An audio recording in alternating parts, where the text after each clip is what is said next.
Alors, la brasserie de l'Espérance, elle est fondée à Strasbourg, rue des Vaux, par Jean Hatt en 1746. Jean Hatt est le petit-fils de Jérôme Hatt, c'est-à-dire du premier brasseur de la famille, donc il est de 3e génération.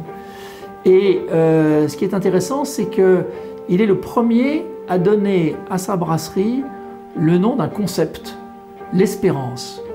Alors pourquoi l'Espérance? Il y a plusieurs explications. La première, c'est que c'était des protestants, c'est Hatt, sans doute croyants, et ça fait référence à un verset du Nouveau Testament, d'un épître de Saint Paul, qui dit « L'espérance, nous la possédons comme une encre de l'âme ».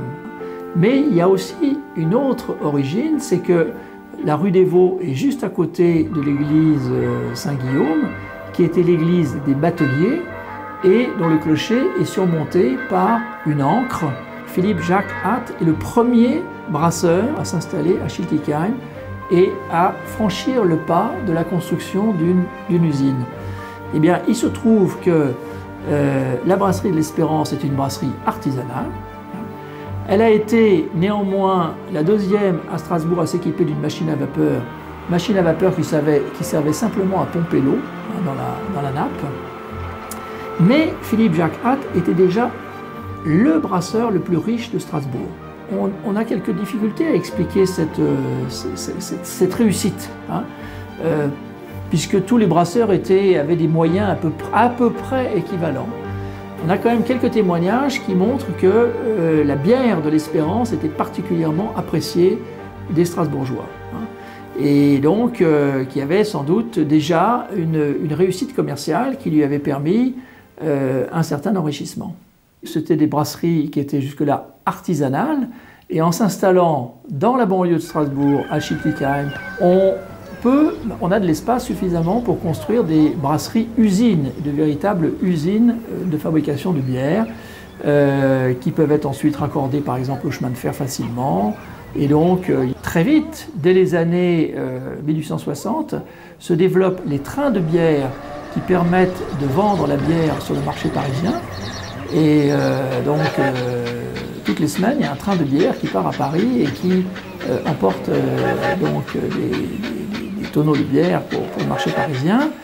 Et donc là, il y a des perspectives effectivement de développement très importants. C'est une vraie réussite, mais elle n'est pas linéaire.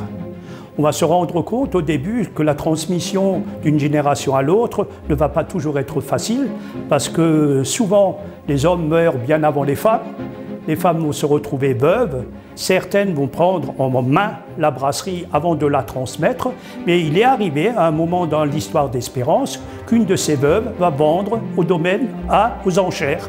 Et c'est un de ses fils du premier mariage, donc Hatt, qui va racheter aux enchères sa brasserie pour ensuite la redévelopper. On a peu d'informations sur les relations entre les patrons et les ouvriers pour la fin du 19e siècle ou le début du 20e siècle. On en a davantage à propos de René Hatt, qui a été le grand patron du 20e siècle et qui était un patron très autoritaire, très craint, dont on raconte qu'on l'entendait, excusez-moi, gueuler dans la brasserie, mais en même temps très apprécié par ses ouvriers. Il y a toute une série d'anecdotes, principalement de René, où un fournisseur, le matin, il se présente, il dit « Est-ce que M. René Hatt est déjà là ?» Et la réponse est « Non, on ne pense pas parce qu'on n'a pas encore entendu. » Alors, on a l'histoire de René Hatt qui jette le combiné du téléphone à la tête d'un cadre, parce qu'il estime qu'il lui avait mal répondu.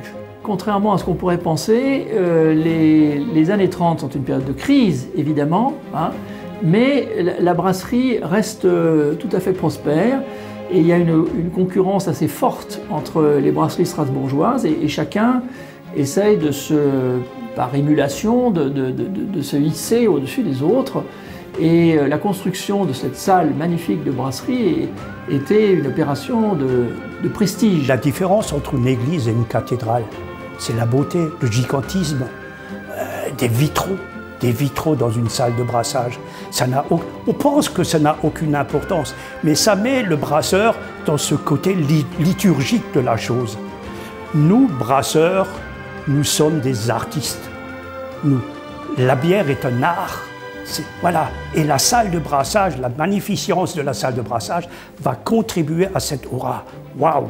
Messieurs les visiteurs, regardez, ici nous fabriquons le plus beau, le meilleur. Fin des 30 Glorieuses, il y a une grande période de prospérité et la construction de cette tour de brasserie est là aussi une façon d'affirmer un certain prestige. C'est le moment où Michel Hatt dirige la brasserie et construit cette tour qui renferme des tanks, des réservoirs pour la bière, et qui a été inaugurée en 1969.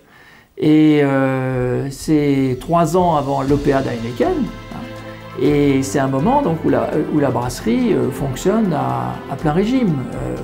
En 1969 avait été fondée l'Albra, l'Alsacienne de brasserie, par regroupement de plusieurs brasseries, Mutzig, Perle, Colmar et l'Espérance, qui avaient la majorité des actions.